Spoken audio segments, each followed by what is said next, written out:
Welcome to Fins TV. I'm your host, Fins Sammy, aka Fins Post on X, and as always, another edition, a special edition of Fins TV with Armando Salguero. Special interview as OutKick's NFL writer. Armando, welcome to Fins TV. Oh, dude, it's my pleasure. Thank you for having me.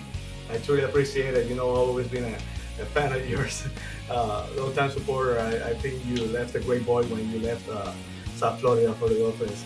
I know we're covering the Dolphins. Like you never wanted to be the story. You always kept the focus on the Dolphins, and it's something that I truly miss missing from media sometimes these days. But I truly appreciate it, man. Truly appreciate it to be.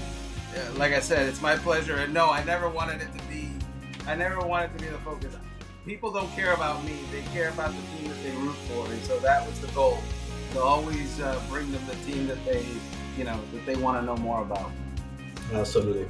So in this episode, we're going to talk about last 30-something years of the Dolphins, from the ups and downs, all the drama surrounding the Dolphins. And let's see if they finally turn the corner, what Mando thinks about that. Also, the Dolphins today is a new era of Dolphins football with Mike McDaniel and Tua Tagovailoa at the helm. And also, Armando Salguero's experience as a Hall of Fame voter, an All-Pro voter. He probably has a lot to share about his thought about the great experience of what, working for years, trying to get the deserved credit, sacrament to say in the Hall of Fame. But we begin with 30 years of the Dolphins. I'd be lying to you if I didn't say that it's going to be gut-wrenching when that ball is kicked off in September, because this is going to be the first time in 43 years that I haven't been on the sideline in the National Football League. And literally, I'm still recovering from the pain of what going about it that way caused. I mean, everywhere I go, people hear Ricky Williams, and the next thing they think is marijuana or wasted talent. Ricky loves pot more than he loves football. Say it. I'm not going to be the Alabama coach. What? I shouldn't even have to comment on this. I think I've said this over and over and over again. It's caught by Camarino. It's a foot race with Philbin. Miami has won. What's your big concern? Do you have one right now? No, I don't have. Maybe. On the bye, we're the receiver group very closely. We got 4s, 5s, and 6s. Right. What we need are 3s, 2s, and 1s. And I got to find out, we have to find out who those 3s, 2s, and 1s are, if we have any of those. We're here just to kid around, joking around, taking it easy. The shoe Nazi, that's what they're going to call me. Elements in another big story in professional football. Accusations that a Miami Dolphins player quit because he was bullied by members of his own team. And now the team is taking action. Mando, you covered the Dolphins for over 30 years, from the Shula retirement, Saban 1-15, the Bullygate, all that drama to the current days of the Dolphins. It's been a lot of losing, a lot of mediocrity over the last 30 years, but I do believe that the Dolphins finally turned the corner. What's your thought about that? Do you believe that the Dolphins are finally a more stable franchise right now under Grier, McDaniel, and Tua on the helm? Well, yeah. I mean, look, you just mentioned a lot of drama, right? Yeah. You just talked about. You didn't even mention Dave Wannstedt, who was a nightmare. I did it on purpose. Since Jimmy Johnson wants to pretend he never calls the Dolphins, I'm not gonna even touch that part. Got it. Yeah. So Dolphin fans, they qualify for they qualify for hazard pay because they've been through a lot. They've seen a lot if they've hung around long enough. Yeah. And it is different now. It's look. Right now, people are talking about wins and losses, whether the defense is good enough, whether the offense can compete against the top teams. They're not talking about, does Grier get along with McDaniel? They're not talking about Ross interfering and doing stupid stuff. They're not talking about things outside of the football field, which suggests that things are going well, because if we're talking about stuff outside the football field, you've got a problem. Absolutely. Like I said, a lot of drama. There were so many complete. Every time they went to something positive, something bad happened with nature. Even in the latter years, close to 3 years ago, all the Brady and the tampering and the Sean Payton stuff. Yeah, but I'm really happy that it looks like finally the Dolphins right now are a new era of stability, and the front office is doing well, and hopefully the Dolphins have finally turned the corner. So next, we're gonna talk about the Dolphins today, Mando.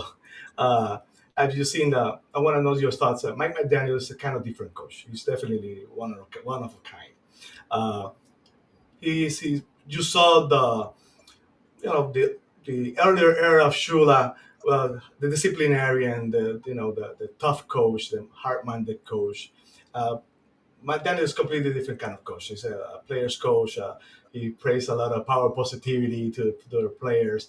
I want to know your thoughts. It's different. You've seen Chula, and now you see McDaniel. Do you believe that kind of coaching, the player reinforcement coaching, works in the NFL? McDaniel being one of the kind, probably that's going to change the NFL if it works. Well, it's working so far, right? Yeah. I mean, last year they started out hot, and then they had like 5 games where it was Mhm. very bad. Mhm. And if there was a moment where he was going to lose the locker room or the faith of the players, that was going to be it. And he Mhm. did. They hung together, and they fought through. Did they go undefeated or whatever after that? No, of course not. They struggled, and then they got eliminated in the first round of the playoffs. But at least he didn't lose the trust and confidence of the players. And Mhm. right now, it's at a high because once again, they have one of the best records in the AFC. They're generally competitive, and so McDaniel, where I see that is the smallish problems is eventually he has to find it's a X's and O's thing, not so much a personality thing. It's where he has to find um, a plan B when Mhm. his plan A fails Yeah. because the good teams have figured out So how to catch it up. Mhm. how to stop a 70-point outburst, how to stop 39 points a game. Yeah. They're averaging something like 17 points a game against winning teams. And Mhm. so the coaching challenge for him is not to change his personality, not to change his looks, which are unorthodox. The challenge for him is to change his approach in game or in Mhm. preparation for the game. And Yeah. again, we're talking just football and X's and O's, which is a lot better than if we were talking, oh my gosh, do the players trust this guy or not? I want to know your thoughts about Tua Tagovailoa. He's up for an extension probably soon, but I want to know your thoughts. Well, my thoughts on Tua is that he's found the guy to love him, and Mhm. Tua needed to be loved because early on in his career in Miami, he wasn't loved.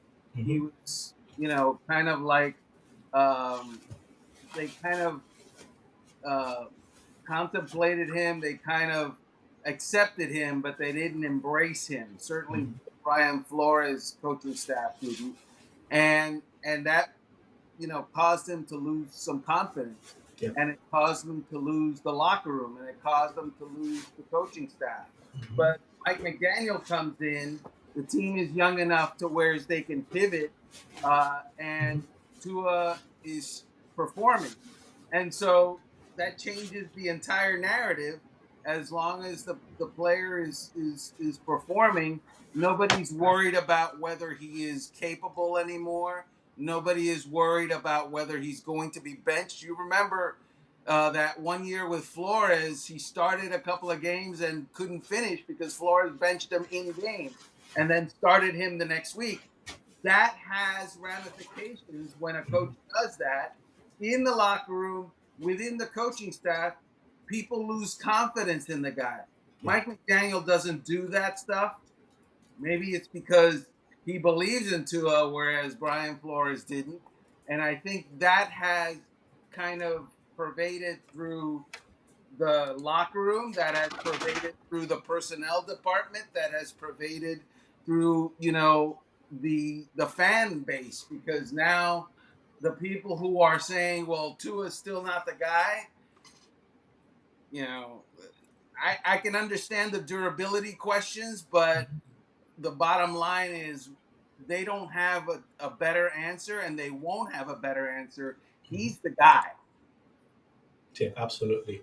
Uh, Tua had so many things that could have stopped his progress. He could have gone wrong so many single times. Brian Flores, uh, there was even rumors that he was trying to sabotage to.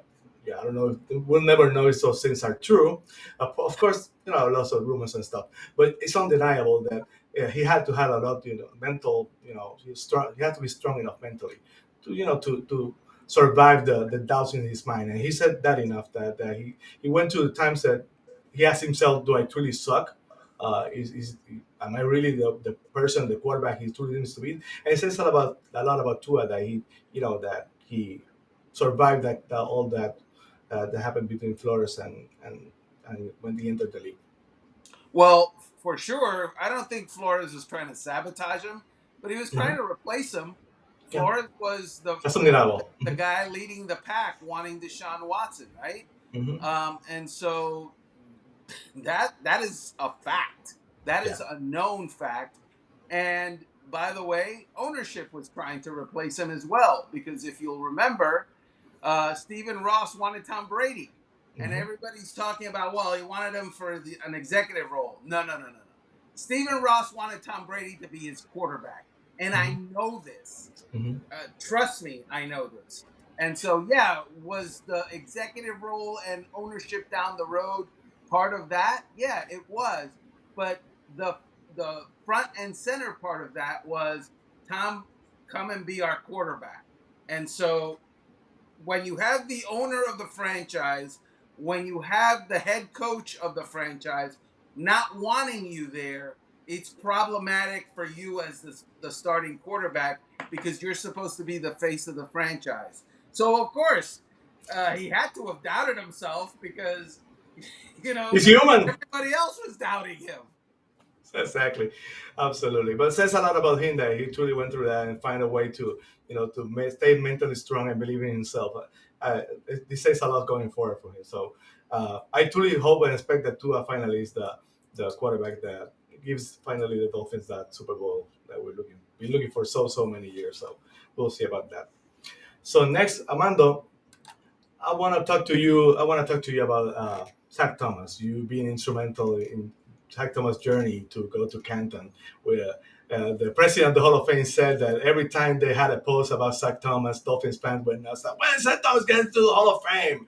And he saw those posts, and you were instrumental. We were rooting for him, but personally, I was rooting for you. I knew you were giving it your all. I want to know your experience of working for Zach Thomas' goal to get into the Hall of Fame. Yeah, so Zach was great to work with. Initially he didn't think that I was on his side, because he hadn't gotten any attention from the Hall of Fame. Mm-hmm. And so he reached out and we talked, and I'm like, dude, I represent Miami. How can I not be on your side? Let's get this done. And the first year that we started working on it, he went from not being a factor to being a semifinalist. Wow. The next year that I was working on it, he went from being a semifinalist to a finalist. The next year, he got ripped off, because it was like, I was so mad because they put Sam Mills in ahead of him. Yeah, that was disappointing. Yeah, unexpected. Disappointing is one word. I was pissed off because, Zach Thomas, with all respect to Sam Mills, was not the candidate or the linebacker or the player that Zach Thomas was. But Sam Mills got kind of like a sympathy thing going in the room because he had passed away. And so I told Zach, if you want to die, I'll get you in. And we joked about that. But no, so then this year, or last year, we got him in. And he is deserving. Yes. It wasn't about me. It was about what he did. Just like I told Jason Taylor, it's not about me. It's what you did. Jason Taylor never expected to be a first ballot Hall of Famer. I Wow. think we all know that Jason Taylor was going to be in the Hall of Fame, Yes. but he told me multiple times in the lead up to that vote, yeah, it's the first year. Uh, I'll be around for a year, 2, 3. And I was like, okay, let's do it now because it's a pain in the neck to do. Let's get it done and move on. And sure enough, we got it done and we moved on. And so, yeah, so now 2 Miami Dolphins players that I covered, I presented and are in the Hall of Fame. That's awesome. That's definitely the other side of the coin. It was unexpected for the Jason Taylor to be a first ballot Hall of Famer. Zach Thomas had to wait his due, probably. A lot has to do with who's on the card that year, who the new players and the who's been left behind. It takes a lot. So you had to keep grinding. You had to mentally, not only him, but Zach had to be mentally tough. I'm sure you had to be mentally tough also because it's a lot of burden for you you want him to be there, but you're a professional. I'm sure you had a lot of responsibility try to get him there. Well, what happens is, of course, if and we joked about this as well. If he gets in, it's a great job by Zach. If he doesn't get in, it's a sucky job by Armando, because the fans were never going to say, "Hey, Yeah. what credentials was Zach competing against?" They were never going to be logical in the whole thing. They were going to be emotional about it, and they weren't going to blame their guy, number 54. They had to find someone to blame, and it was going to be me. And that's fine. I mean, the bottom line is the guy that really mattered didn't blame me. Zach Thomas told me, I'm with you. I'm counting on you. I trust you. And you're my guy. And, it worked. At the end of the work. Yeah. I had to ask you a quick question.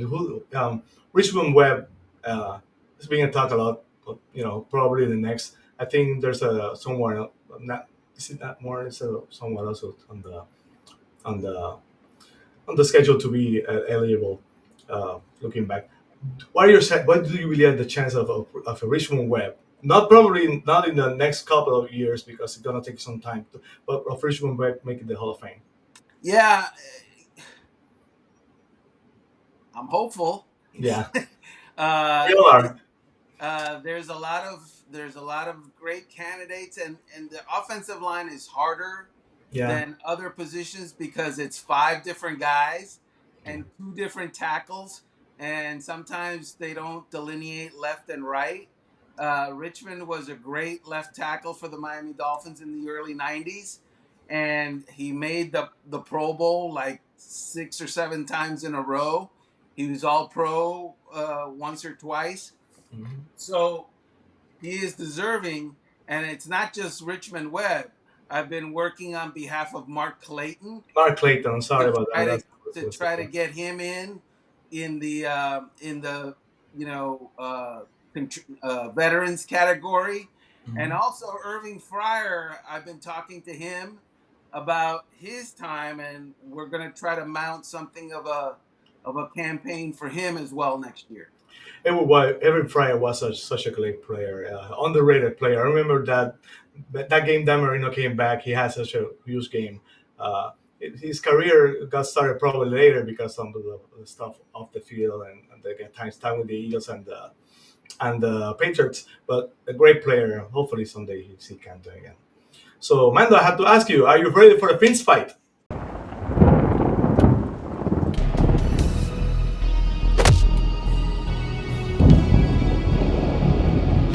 Fins Sammy. Undo.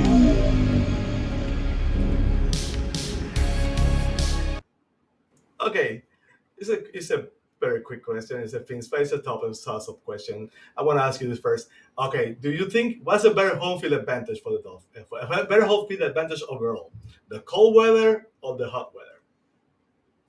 Well, yeah, I mean the September, it's 95 degrees in the stadium at 1 o'clock. advantage, I think, is better for them.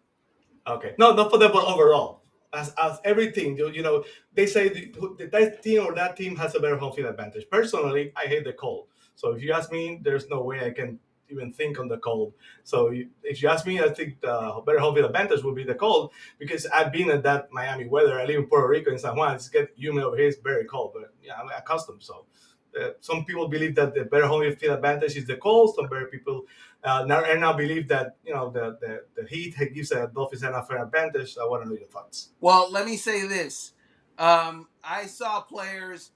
Look, ask Champ Bailey whether cold or heat is better.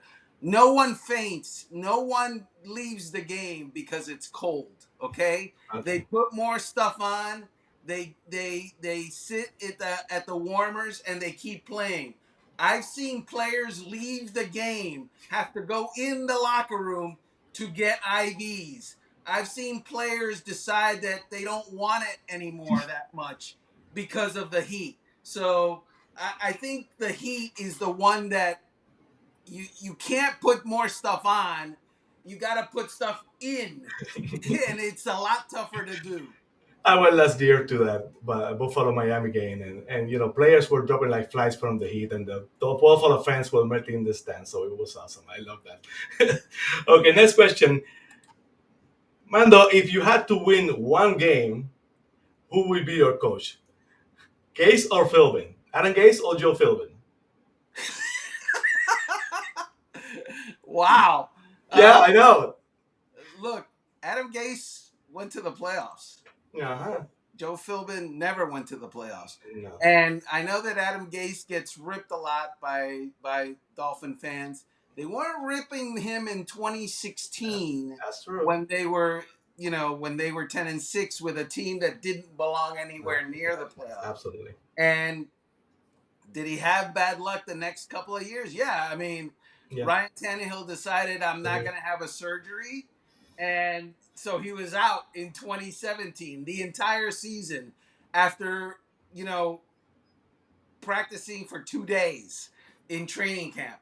That's hard to win when your starting quarterback goes out in day 2. Ask the New York Jets about that right now. Yeah, it took a lot of time for Tannehill to be the player he once was. Right. That was definitely it.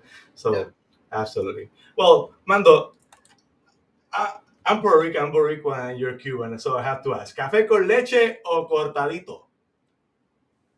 Wow. So I have café con leche todos los días. Every day. Every day. But, you can't go wrong with either one. Either one is going to light you up. I'm a coffee guy, so. Either one is going to. Yeah. That Cuban coffee has an upper power. It's a completely different gear. It's rocket fuel. Cuba, if it wasn't a communist hellhole, it would have a good space program because we have the best coffee in the world. I love that. Mando, it's been great. I have your book. Here. Okay, wow. It's been great. I have your book. 100 things Dolphin fans should do before they die. I still hoping someday I get it signed by you. It's a great book. It's on Amazon right now. If you're interested, please go ahead, check it out. It's real. It's 100 things Dolphin fans should do. It's a great look back at the history of the Dolphins. Yeah, I love the book. I even go back to chapters I've seen before. It's so much fun. Wow, I appreciate that, Sammy. It is. We're coming up on Christmas, so by all means, go out and send that to a Dolphins fan that you like. And if you hate me, send it to a Dolphins fan that you hate. Absolutely. I love the book. It's on Amazon available. I checked last night. I wanted to make sure that it's available. Mando, it's truly been an honor. I told you before, I've always been a huge fan of your work. If you ask me, you left a huge void when you left South Florida as a reporter, as an analyst, as an everything. So I truly appreciate you joining Fins TV today. It's my pleasure. Anytime, Sammy. Okay. Don't forget to like and subscribe. You can all social media, we're all on platforms. And don't forget, guys, that when you say Miami, the top is Super Bowl. Thank you. Fins up. And when you say Miami, you're talking Super Bowl, 'cause we're the Miami